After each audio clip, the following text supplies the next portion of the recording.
The secret of Merdadi's whisper. The air on the Merdadi trail was crisp, carrying the scent of pine and damp earth.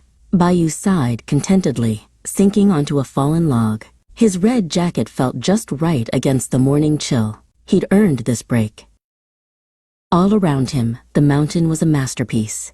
From his perch, Bayu could see the peaks of distant giants, their slopes painted in shades of emerald and sapphire. It was the perfect moment for a quiet cup of coffee and a bite of fried food.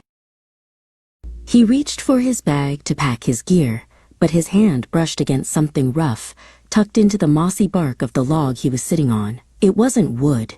He pulled it out, a small, rolled-up piece of sun-bleached leather tied with a dried vine. He carefully unrolled the leather. It was a map, etched with symbols Bayu had never seen before. At the bottom, a tiny, elegant script read, "The Whispering Sanctuary lies where the sun's first kiss meets the silent stone." Bayu's faint smile widened into a grin. A discovery. This wasn't just a hiking trip anymore.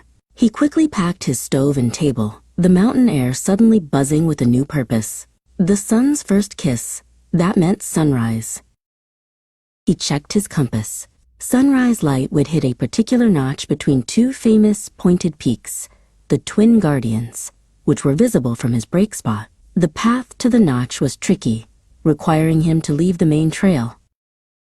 For hours, Bayu scrambled up scree slopes and navigated through thick, low-hanging rhododendron bushes. The terrain was challenging, but the thought of the map's secret kept his legs moving. He was on an old, forgotten path. Just as the sun began to dip behind the western ridge, Bayu reached the notch. There was no silent stone in sight, only a sheer rock wall covered in old, dark, clinging vines. The map had led to a dead end. He pulled the map out again, frustration prickling at his skin. He reread the cryptic phrase, "The Whispering Sanctuary lies where the sun's first kiss meets the silent stone." He suddenly understood. The stone wasn't silent. He was supposed to make it silent.